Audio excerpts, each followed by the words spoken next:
नमस्कार। लीजिए कपिल एक बार फिर आपके सामने। आज है कथा सरेंडर की।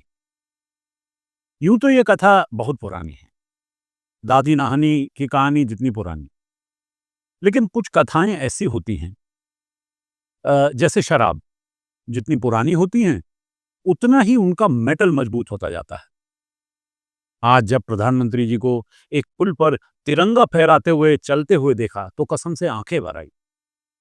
किसी जमाने में एक फोटो देखी थी जिसमें प्रधानमंत्री तिरंगे से मुंह पोंछ रहे हैं। अब पिछले 12-15 सालों में कम से कम उन्हें ये तो समझ में आया कि तिरंगा फहराया जाता है, उससे मुंह नहीं पोंछा जाता। अभी कुछ समय पहले एक और भाजपा विधायक थे जो तिरंगे से नाक पोंछते नजर आए थे। ये भाजपा विधायकों को धीरे धीरे समझ में आता है कि तिरंगा राष्ट्रीय ध्वज है, जिससे मुंह और नाक नहीं पोंछा जाता, उसका सम्मान किया जाता है, उसे गर्व से फहराया जाता है। प्रधानमंत्री को एक दशक से ज्यादा लग गया ये समझने में। विधायकों को हो सकता है थोड़ा जल्दी समझ में आ जाए। खैर, अभी जो बात हो रही है सरेंडर की, वो सरेंडर नहीं था या था। मेरा मानना है कि वो सरेंडर नहीं था, बल्कि अपनी छवि को सुंदर बनाने का उत्साह था, जो छलक-छलक पड़ रहा था। और आप कह रहे हैं कि जीत के दावों के बावजूद 3 दिन में ही युद्ध रोक दिया गया, सीज़फायर कर दिया गया। अरे यहाँ दर्जी वर्दियां सिलकर बैठे थे, फोटोग्राफर सारे फोटोशूट की तैयारियां करके बैठे थे, फोटोशॉप वाले कंप्यूटर पर तैयार बैठे थे, पोस्टर बन चुके थे, रैलियों की सारी तैयारियां हो चुकी थी। लोगों को आने वाले दिनों में ऑपरेशन सिंदूर के सिलसिले में क्या-क्या कार्यक्रम होने चाहिए, उसकी सूचना भिजवाई जा चुकी थी। ऐसे में आप बताइए कि आप होते तो क्या करते? अगर ये युद्ध और चलता रहता, तो इन सारी तैयारियों का क्या होता? तो इन सब तैयारियों के सही इस्तेमाल के लिए युद्ध विराम होना जरूरी था। भाई, ऑप्टिक्स तो यही कहता है कि सेना की सफल कार्यवाही को सिर्फ इसलिए रोका गया ताकि सरेंडर मोदी की कार्यवाही को सफल बनाया जा सके। सैनिक वर्दी में लाइफ साइज पोस्टर, नसों में खून की जगह सिंदूर के नारे, 22 मिनट में 22 तारीख का हमला जैसे जुमले, ये हैं पहलगाम के बदले की सही हकीकत। मैं बस कोशिश कर रहा हूं सरेंडर मोदी के सही मानसिक स्थिति के आकलन की। देखिए, एक तरफ सेना अपने पूरे गौरव और अभिमान के साथ युद्ध कर रही थी। सेना को अच्छी तरह पता था कि उसे कहां और कितना वार करना है। लेकिन हमारे न्यूज स्टूडियोज में बैठे एंकरों को यह बात थोड़ी पता थी। किसी ने इस्लामाबाद को नेस्तनाबूद कर दिया था, तो किसी ने लाहौर पर कब्जा कर लिया था। पाकिस्तान की राजधानी इस्लामाबाद में भारत का बेहद बड़ा हमला। चारों तरफ से पाकिस्तान को आधी रात में घेर लिया है भारतीय सेना ने। एक के बाद एक पाकिस्तान के शहरों पर हमले की संख्या लगातार बढ़ रही है। मुझे लगता है कि सरेंडर मोदी ने टीवी पर इन्हीं न्यूज चैनलों को देखा और अपने इन खबरचियों की खबरों पर यकीन कर लिया। फिर हो सकता है कि उन्हें लगा हो कि यार अब ज्यादा हो गया, जितना बचा है उतना पाकिस्तान छोड़ देना चाहिए, और उन्होंने दया करके युद्ध विराम के आदेश दे दिए। ये तो उन्हें बाद में पता चला कि ये सारे स्टूडियो में बैठे एंकर और उनके एडिटर झूठ बोल रहे थे। इसलिए उनकी इस युद्ध विराम में कोई गलती नहीं है। उनके एंकरों ने तो उन्हें पाकिस्तान का बेताज बादशाह बना ही दिया था। ऐसे में राहुल को उन्हें इतनी रियायत तो देनी चाहिए, उन्हें सरेंडर मोदी नहीं कहना चाहिए। ये जो चल रहा है सरेंडर का, राहुल गांधी ने कह दिया नरेंद्र सरेंडर। अब ये कोई बात हुई भला? नरेंद्र सरेंडर और जी हजूर करके नरेंद्र मोदी जी ने ट्रंप के इशारे का पालन किया। आपको समझना पड़ेगा, यूं आप किसी पर, वो भी विश्व गुरु पर, इस तरह की तोहमत नहीं लगा सकते। यूं तो सरेंडर का पूरा इतिहास भरा पड़ा है। देखिए, वीर सावरकर ने जब वो जेल में थे तो ब्रिटिश सरकार को कई पत्र लिखे। उनने खुद को छोड़ देने की दुहाई दी और ये तक कहा कि सरकार अगर अपने विविध उपकार और दया दिखाते हुए मुझे रिहा करती है तो मैं कुछ और नहीं हो सकता, बल्कि मैं संवैधानिक प्रगति और अंग्रेज सरकार के प्रति वफादारी का, जो उस प्रगति के लिए पहली शर्त है, सबसे प्रबल पैरोकार बनूंगा। अब ये सब लिखा तो सावरकर ने ही था, लेकिन दरअसल ये सब उन्होंने अंग्रेज सरकार को धोखा देने के लिए लिखा था और देश सेवा के लिए लिखा था। ये बात आपको समझ नहीं आती। अंग्रेज सरकार वीर विनायक दामोदर सावरकर की बात में ऐसी फंसी कि न सिर्फ उन्हें रिहा किया, बल्कि उनकी मासिक पेंशन भी बांध दी। अंग्रेज सरकार को लगा कि ये तो अब हमारा काम करेगा, हमारा वफादार रहेगा।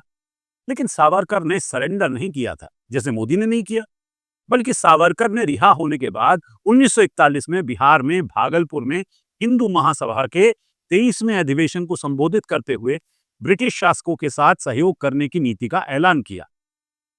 लेकिन इसके पीछे भी सावरकर का, माने वीर सावरकर की ये चाल थी कि अंग्रेजों को दिखाते रहो कि देखो मैं तुम्हारा वफादार हूं। अपनी अंग्रेजों के खिलाफ इसी सरेंडर वाली चाल को आगे बढ़ाते हुए सावरकर ने मदुरई में 1940 के अधिवेशन में भाषण दिया कि उन्होंने 1 लाख हिंदुओं को अंग्रेजों की सेना में भर्ती कराया है, जिसने आखिरकार सुभाष चंद्र बोस की आजाद हिंद फौज को रोकने में अंग्रेजों की मदद की। लोग यूं ही सावरकर को बदनाम करते हैं, उन्होंने सरेंडर नहीं किया था।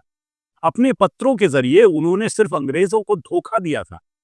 रिहा होने के बाद वे मन से देश सेवा ही करना चाहते थे।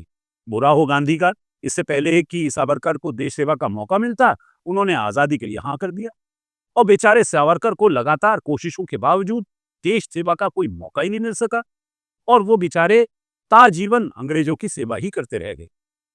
यहां तक कि जब अंग्रेज भारत छोड़ गए तो भी सावरकर अपने अंग्रेज आकाओं को धोखा देने की नीति पर कायम रहते हुए अंग्रेजों की सेवा करते रहे।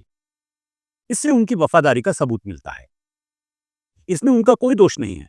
भाई अगर वो अंग्रेजों के वफादार ना बनते तो कोई और बन जाता, और ये उनका सिद्धांत था कि अगर पैसा आ रहा हो तो कोई मौका छोड़ना नहीं चाहिए। तो राहुल गांधी जो सावरकर के मन की बात नहीं समझ पाए, वे सावरकर को माफी वीर बताते, जबकि खुद सावरकर ने अपने को वीर का खिताब दिया था। अब बताइए, कोई खुद को वीर कहना चाहे तो क्या ये गुनाह हो गया? हमारे महामानव की शिक्षा का तो पता नहीं, पर दीक्षा इन्हीं विचारों की छत्रछाया में हुई है। इसलिए वो सारे गुण जो वीर सरेंडर सावरकर के थे वही इनमें भी आ गए हैं। नरेंद्र सरेंडर और जी हजूर करके नरेंद्र मोदी जी ने ट्रंप के इशारे का पालन किया। इसलिए खुद को विश्वगुरु कहलवाने वाले हमारे वर्तमान मानव ने खुद को ईश्वर बताने में कोई कमी नहीं छोड़ी। अब अगर आप उन्हें ईश्वर न माने तो उसमें उनकी गलती नहीं है, बल्कि खुद आपकी गलती है। वो तो लगातार अपने कामों के जरिए, भाषणों के जरिए ये कहते ही रहे हैं। उनके भक्तों ने तो उन्हें आधा पौना ईश्वर मान ही लिया है। लेकिन खुद वो मानते हैं कि वो बहुत बचपन से ही सरेंडर संघ के सदस्य बन चुके थे और अपने पूरे जीवन में उन्होंने इसी सरेंडर से काम लिया और सफलता की सीढ़ियां चढ़ते गए। सरेंडर की ये गाथा इतनी रोचक है कि इस पर कई महाकाव्य, लघु काव्य, वृहद उपन्यास, लघु उपन्यास और हजारों कहानियां लिखी जा सकती हैं। छोटी छोटी कॉमिक्स तो वैसे ही मार्केट में घूम रही हैं। राहुल गांधी के सरेंडर पर खूब बवाल भी हो रहा है। ये राहुल भी जाने कहां से ऐसी बातें ले आते हैं। डोनाल्ड ट्रंप ने भी ये नहीं कहा कि मोदी जी ने सरेंडर किया। उसने सिर्फ ये कहा कि और करीब दर्जन बार कहा कि उसने व्यापार की धमकी देकर सीज फायर करवाया है, पर यह नहीं कहा कि मोदी जी ने सरेंडर किया है।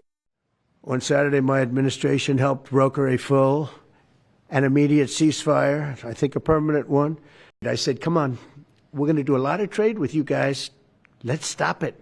Let's stop it. If you stop it, we're doing trade. If you don't stop it, we're not going to do any trade. ऐसे में आप ही बताइए, क्या नरेंद्र मोदी को सरेंडर मोदी कहना सही है? फैसला आप पर है, क्योंकि आप जनता हैं और लोकतंत्र में जनता की ही बात चलती है। कमेंट करके बताइए कि अब आप इन्हें सरेंडर मोदी कहेंगे या नहीं। मर्जी है आपकी, क्योंकि फैसला है आपका। बाकी गालिब जो चचा थे हमारे, ये एक शेर अर्ज कर गए हैं, दुश्मन से नहीं डरना अगर बाजुओं में दम हो, दुश्मन से नहीं डरना अगर बाजुओं में दम हो, रुक जाना जरा हटके पानी जो तुझ में कम हो। वाह, गालिब वैसे ही फालतू शेरों के लिए बदनाम है। आप इस पर ध्यान मत दीजिए, बस लाइक और शेयर कीजिए और हाँ, सब्सक्राइब भी कर लीजिए। ठीक है, नमस्कार।